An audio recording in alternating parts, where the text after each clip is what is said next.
Folks, to the Kyle Parris Hour, where we are going to be talking to our special guest, and you guessed it, Kyle Parris. Welcome. He's not going to do that voice the whole time. Don't worry. No, that was just for effect. Listen, everyone. This is the hour we've all been waiting for. A lot of people have been messaging. A lot of people have been a little giddy. There's been a lot of anticipation for this moment. It's almost like a prophecy. Some of you are watching this live, and other people, way more people, watch it later down the road. If you don't know us, we're just two Chicago comics. Yeah. That's Nate Burrows. I'm Blake Burkhart. Are we on camera? We might be on camera. Listen. No shit. Let us intro you, Kyle. Okay. And then you can ask your question. Hi, how are you? No, not yet. Not yet. We're building you up. I feel like Howard Stern on the E! Network. It feels like we didn't even tell you we're filming anything. So yeah, we're filming this and it's going out live, just so you know the full story here.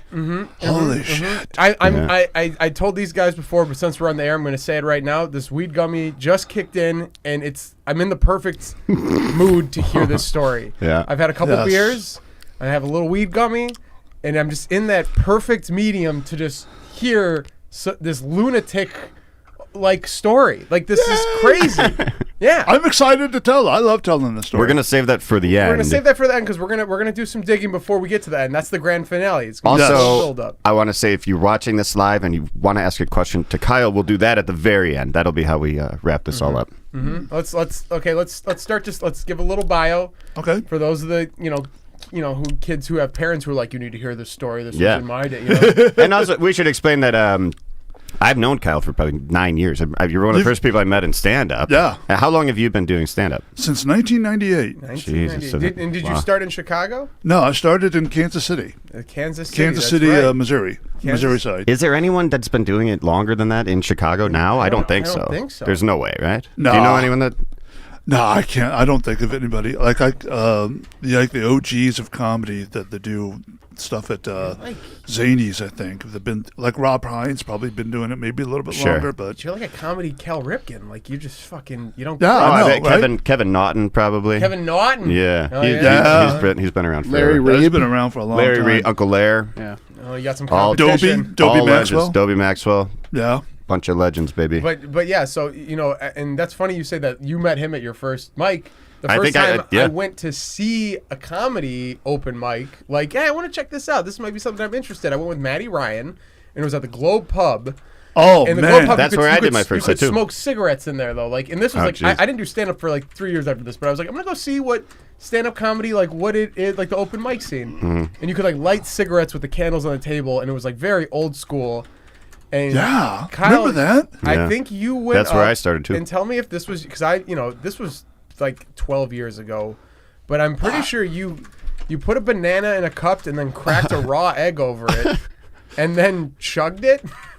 Does that probably sounds like something I would do. I would, yeah. I don't even remember, but that's totally something I would totally do. I remember watching it and I was like, what? This is what? I was like, this is the greatest thing ever. I'm like, I can't fucking tell someone this story. See, we'll get into that, all these things, because we're going to clarify. Yeah. I don't remember that. See, the thing is, I do so many fucked up shit that it's like, that was a Monday night for me. Like, you're just on a banana and a cup and eggs. Oh, that was crazy. And to me, it's just another Monday night. Monday night. That was it. Well, I think to call your style of comedy goofy would be an understatement. You are. It's like I feel like you see life with like an Adult Swim filter. Like, I feel like it should be like Aqua Teen Hunger Force followed by the Kyle Parris. I always have a shake and a fry with me. Anyone from Adult Swim watching, I think you should consider hiring Kyle. I swear to God, you have a perfect fit. You're sitting on top of a gold. You could be an Aqua Teen character. Oh, you could be like the neighbor that lives on the other side.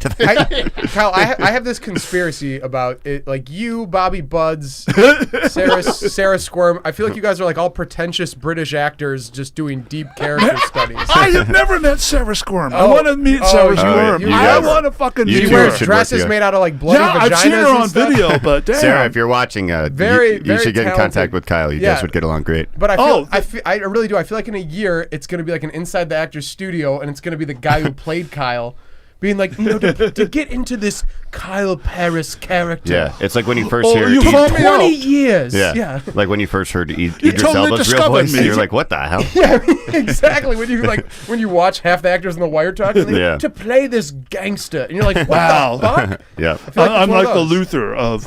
Yeah. Can you do Can you do a British Okay. accent? Can you? Can I do a British accent? That's good. That's really good. That's like as far as Adam accents Burke's go. watching it. He's as very far- offended. Yeah, as far as accents go, the British is hack. Like Americans doing British accents Yeah. is fucking hack. Hey, come on, man. Try doing that. That's half my fucking act, Kai. God damn it! God damn it. How many? We're gonna get some tough questions. How many Sure. times have you been struck by lightning? 0 Yeah, today. today. Sorry, that was the first question I had. Have you been struck by lightning? And how many times? I've never. How do you think I got this hair this way? That's what I That's used. what- I that's used what to we're say. thinking. Over under. Kyle Parris has been struck by lightning at least twice. That or like you stuck a fork into an outlet or something. You guys are giving up away there. my secrets. All right, so let's get to getting to know you. So 1998. Well, let us know where did you grow up? Yeah. I grew up in a little town called Lexington, Missouri, about 50 miles east of Kansas City. So I graduated high school in 1992. Born in Kansas City, but my parents owned a Dairy Queen in Lexington, a little town of 5,000 people. Wow. They owned a fucking Dairy Queen. Remember Dairy Queen? They're still Remember Dairy Queen? Dairy Queen's still around. Dairy I know, but like Yes, still. of course I know Dairy Queen. Yeah. It's like the biggest. There's like one in every state. I mean, like, I went to McDonald's. Heard of it? you never see them anymore. I know That they're is still true. around. You just never see Did them. you get like free damn. ice cream all the time? Oh, hell yeah. Yeah, I was about to say. Like, That's that actually had to pretty be- cool. Oh, fuck yeah, dude. Free hamburgers.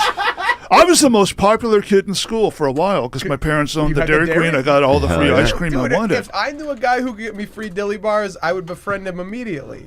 You had the Dilly hookup. bars are what they gave out in the alley behind the Dairy Queen. Oh, right. What does that mean? Dilly bars. I think that's. I heard I you. think that's Is some it- kind of like. is that a code hillbilly- for something? Hillbilly code for like. Are you making a dick. sex innuendo or jerking drug? people Oh. I used to get a dilly bar every time behind the dumpster from the dishwasher. We're going to the Paris's Even Dairy when I was a Queen. kid, I thought dilly bars just sounded funny. Oh, there we go. That's Thanks, great Jimmy. sounding. That Dilly was bar. good. Yeah, I there want we one of go. those. You didn't know what a dilly bar was? I mean, Yeah. no, I've never had Shit, one. man. I haven't had one of those in a Or long like time. a blizzard, I'd be like. Blizzards were Blizzards fucking are dope. great. Did you ever just bring your own shit to throw in your blizzards? Like, did you ever? No, I take wasn't advantage- allowed to do that. Oh, you want your parents? Yeah.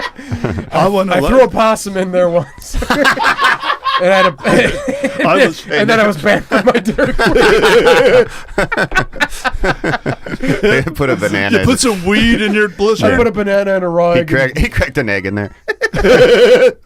All right, wait. Okay, so But yeah, they what- owned a Dairy Queen for a long time. Yeah. Well, okay, so what let's go. Well, I was gonna say, what were you like? Were you like a class clown? Yeah, were you always that's- trying I to be was totally the class clown. Yeah, I would peg you totally for that. the class clown. Kids would, I don't know how this started, but kids would ask me to do an Elvis impersonation. And I forgot how I started doing that. I Oh, was we doing gotta that hear for like that, too. fun. Yeah. Since my baby left me. Ooh, you know?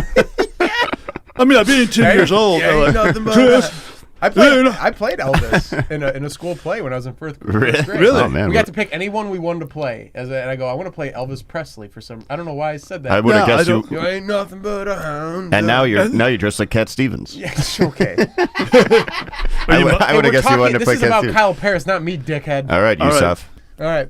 Get on the peace train, motherfucker. Oh my god! I just want to isolate that and just James, play we it. need to that's going to be the intro. Is, Yeah, I'll is lip when that. it's playing that We're sensual. gonna. This is gonna explode TikTok. When it's playing that sensual music, Yeah. but it's like do do do do, and then welcome to the Kyle Parris hour, and they go get on the peace train, motherfucker. Yeah, That's gonna save that. For sure. Okay, we're gonna be like Jake and Logan Paul So after no, this. so you do an Elvis impersonation? Was that like your first like, oh shit, I think I want to do this? Yeah, because I didn't think I wanted to do it like on stage Uh-huh. or anything like that. But I noticed like when I made people laugh, they wouldn't kick my ass. Oh, Dude, I think I that- heard that. Yeah. I think No, I think exactly. everyone's used comedy as a vehicle. So far, we're like to eye stay to safe. eye, man. That's my childhood too. Wild. Yeah. Because That was like Jesus, like to not get beat up. He was just like, dude, I can turn water into wine. Like he just kind of befriended people like Yeah. that. You got to be witty, you know. Yeah, Kyle's a lot like Jesus Christ. Kyle Parris is our fucking Jesus. I don't want to Yeah. go too far down this I'm just saying, analogy. you got to be a smooth talker. That's I'll go down. No, I was raised Christian. Jesus so Christ, fuck it. smooth talker. You're a Christian. You're not Jesus Jewish? Christ, superstar. Are you Christian? Yes, I was raised Christian. I was raised Baptist. Really? Yeah, Yeah. hardcore. Baptist from the heart of Kentucky. Look at that. You're Missouri. My bad. you look so Old Testament. I do But I mean, because you of the look hook like a nose. huge Jew. No, not the hook nose. Kramer hair. Oh, okay. Yeah, like you got a lot of Jewish. I qualities. didn't know any of the characters in the Bible had an afro. But Yeah, no. They don't really describe haircuts much in the Yeah, Bible. unless, They kind you of know. skip right over that. well, Samson with an afro. Oh yeah, Samson. Samson and Delilah. Delilah, yeah. Anyway, Wait, no. So you cut. So this is cut. So you started doing Elvis impersonation. So that's yeah, pretty just for tame. fun. I don't know When did how you that start even started. cracking eggs into bananas and. Well, yeah, choking up? what- how- were you always the kid who like would do crazy? Because like I would. Yes. You would like yeah. I would do crazy things. I don't know I can't think of the craziest thing I did. Oh, I was right off the top of my head, my freshman year of high school, our mascot in high school was the Minuteman, where Lexington's named after Lexington, Massachusetts. okay. So, and that's where the Minutemen started, like with the Revolutionary Yeah, War. okay, So our yeah. mascot became the Minuteman. Yeah. And so, like Kinda during like- football, my freshman year, I auditioned to be the official mascot. I wore a Minuteman costume with a triangle hat. You're just like kind of like a Captain Crunch. Yeah, the blue trench coat, not trench coat, but the coat with the tails that went down to the fucking floor, Yeah. and little buckle shoes, And our first assembly, There it is. I had. It's like Assassin's I was Creed. kind of looking like that. You're dressed like a Similar George hat. Washington. And, Similar hat, but oh, that's fucking crazy. So like you. that was did you fun, get kinda dude. badass. You got the job. I got the fucking. I was the only probably one that killed tried it. out. So They were like- no, seriously, they just randomly had the mascot uniform in the front office of the school, and they're like, "What are we gonna do with this?" I'm like, "Sure, I'll fucking do it."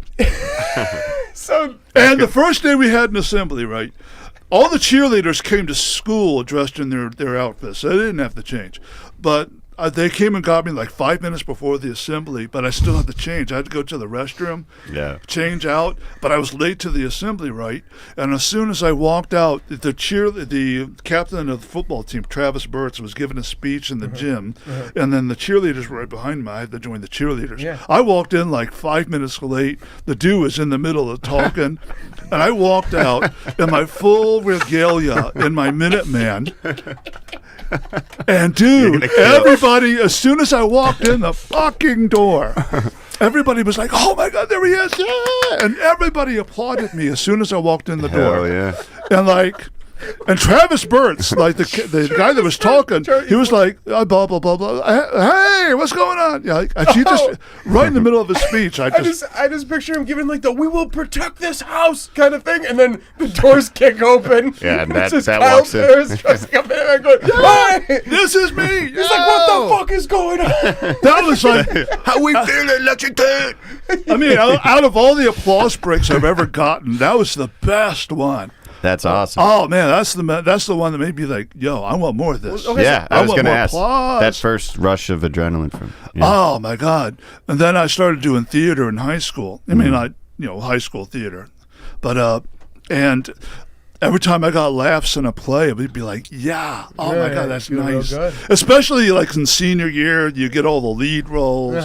So like every time we had the what do you call it, the curtain call. People come out and they would applaud for me the biggest because I had the lead role. And like at the end of the year, my junior year and senior year, I won Best Actor at the Thespian Awards. What was your favorite role you played?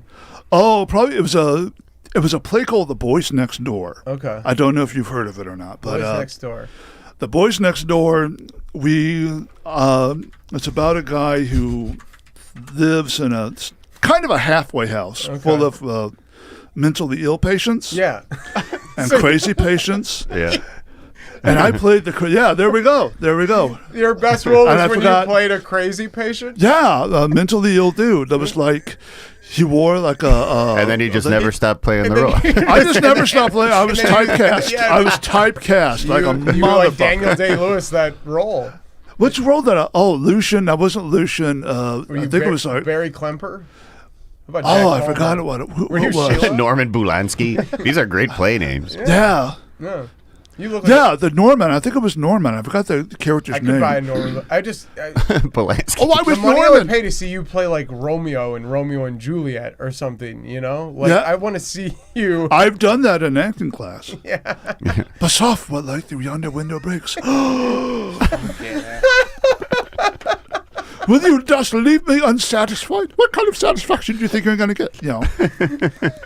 I don't know if I just want more of that. I can't. I don't really want to ask any I questions. do, for sure. Hit us with one more.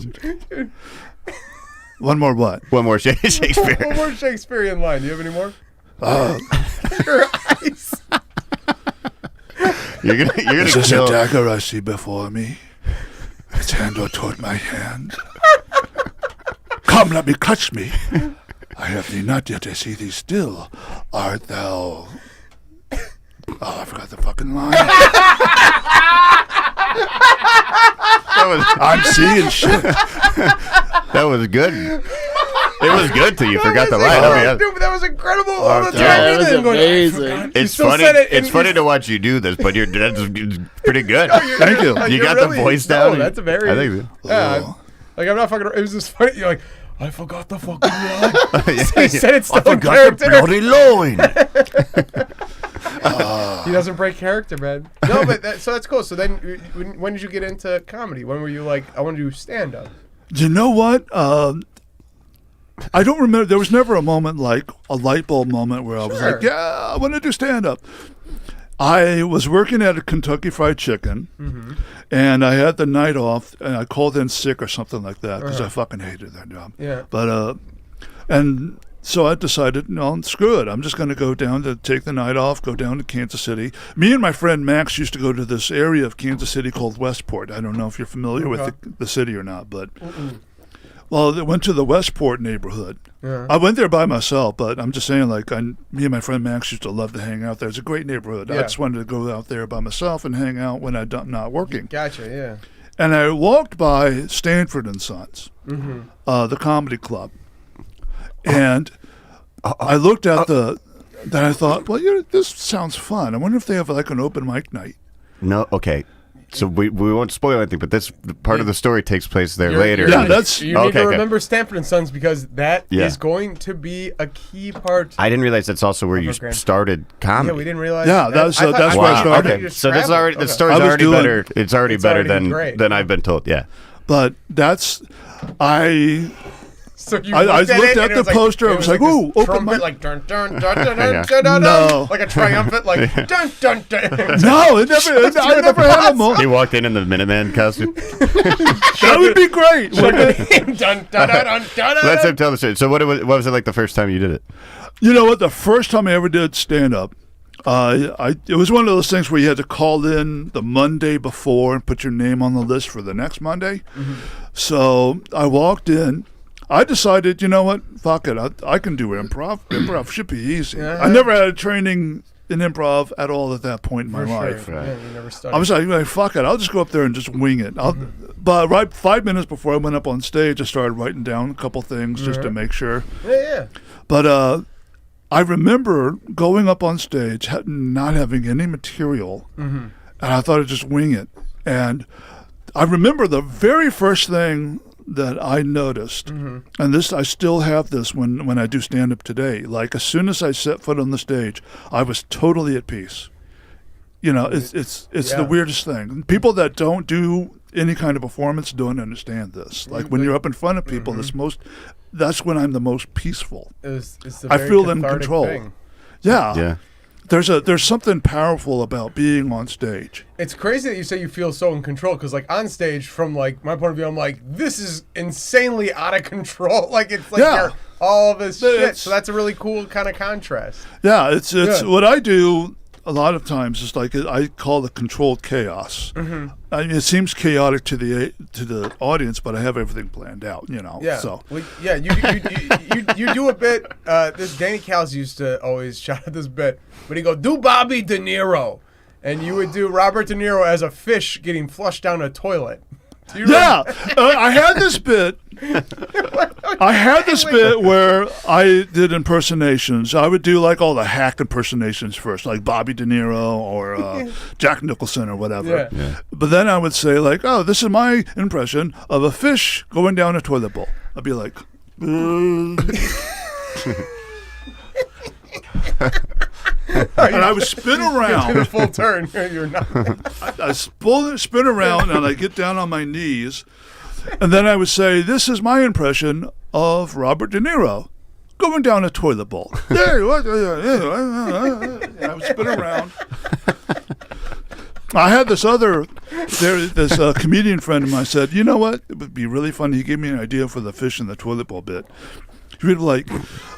And he gave it to me, and I went up on stage, and I said, "Hey, this is my impression." I did the first one, the fish in the toilet bowl going down this way.